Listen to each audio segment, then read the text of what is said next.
Bonsoir, j'espère que vous allez bien. Vous vous souvenez peut-être qu'en mai dernier, le président Macron et Angela Merkel ont annoncé un plan de relance européen de 750 milliards d'euros. Tout le monde en a rêvé, des sommes aussi astronomiques. Et vous vous souviendrez peut-être, en tout cas les gens de l'hôtellerie, de restauration et autres, secteurs concernés par le tourisme, se souviennent que le commissaire européen chargé du tourisme, Thierry Breton, à peu près à la même époque, se répandait dans tous les médias pour annoncer un plan Marshall pour le tourisme, plan Marshall européen. Il annonçait pour la rentrée en septembre. Alors nous sommes en février 2021. Question, où est le plan Marshall européen pour le tourisme? Personne n'en a vu la trace.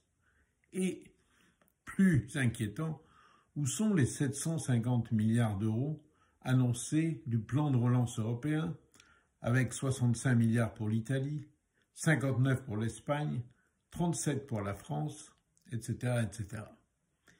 Eh bien, il semble que, pour le moment, cet argent est bloqué. Il faut dire qu'entre-temps, il a fallu 8 mois pour que ce plan soit accepté par les 27. Il a été accepté avec des coupes. Des 750 milliards, il y a à peu près la moitié qui sont sous forme de prêts, donc il faudra que les États remboursent. Et puis, les pays dits frugaux, moi je dirais grincheux, ont ajouté plein de conditions, et notamment un système d'usine à gaz, de transmission des dossiers, de comités d'experts, d'aller-retour entre les États, l'Europe, etc., qui fait qu'on n'en verra pas le bout avant la fin 2021. Et puis, dernier élément, ils ont même ajouté la possibilité de certains États, notamment les frugaux, c'est-à-dire ceux qui payent beaucoup et ne reçoivent pas beaucoup, comme les Pays-Bas ou la Finlande ou la Suède ou l'Allemagne, l'Autriche, la possibilité de bloquer ces plans s'ils ne correspondent pas aux indications que la Commission européenne a données à tous les États pour présenter leurs projets. 58 pages en anglais.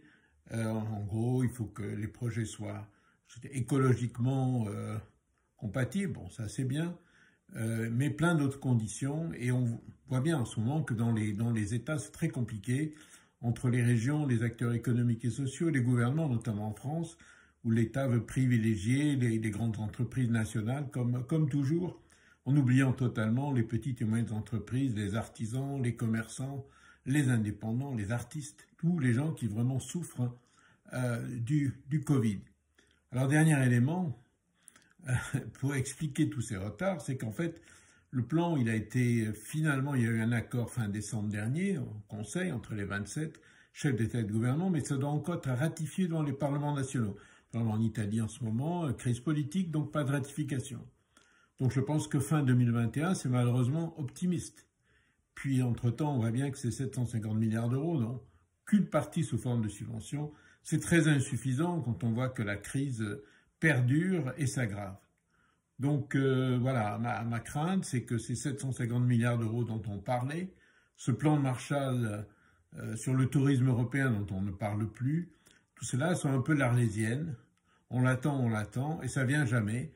Donc à nous, citoyens, de nous mobiliser pour que les crédits arrivent, pour que les petites et moyennes entreprises, les artisans, les régions en soient les bénéficiaires, et qu'il n'y ait pas de nouveau, que cet argent de nouveau ne s'envole pas, et qu'on n'ait pas de nouveau un mirage de Bruxelles après le scandale des vaccins, qu'on ait le scandale du plan de relance. Et ça dépend des citoyens, ça dépend de vous et de nous tous, de nous mobiliser pour demander des comptes aux représentants des États dans les régions, dans les villes, et à l'Union européenne pour que ces annonces ne soient pas que des effets d'annonce. Je vous souhaite une belle soirée.